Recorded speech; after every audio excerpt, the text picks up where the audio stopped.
Very good morning to all of you.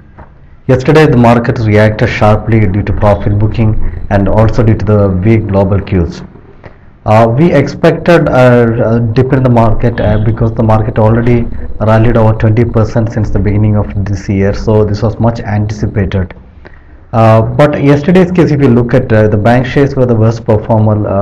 Leading by State Bank of India, it fell down by almost 8.5%, followed by Axis Bank, ICICI Bank, PNB, etc.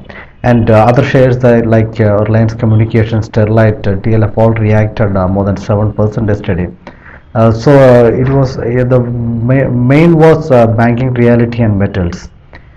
We witnessed around 100 odd points correction in Nifty, and the probable support, the main support for Nifty is around 5,420 levels, and the rollover of F&O derivative contracts also were visible in yesterday's market.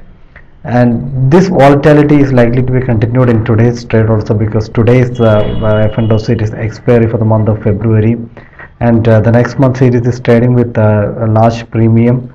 So the expectation for the month, the long position built up is very high for the next month.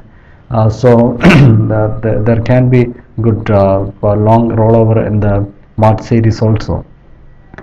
Overall, market is likely to track further cues towards the budget and towards RBI policy, and also there are a lot of market will be looking at the policy reforms coming in the coming days.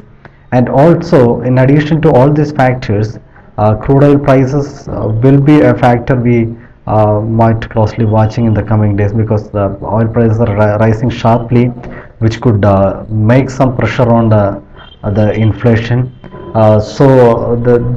This can be continued for quite some time, because the rally about the $100 mark is likely to continue for some more time.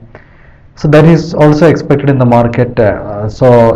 Combining all these things, we have to look for a small reaction to enter into the market again.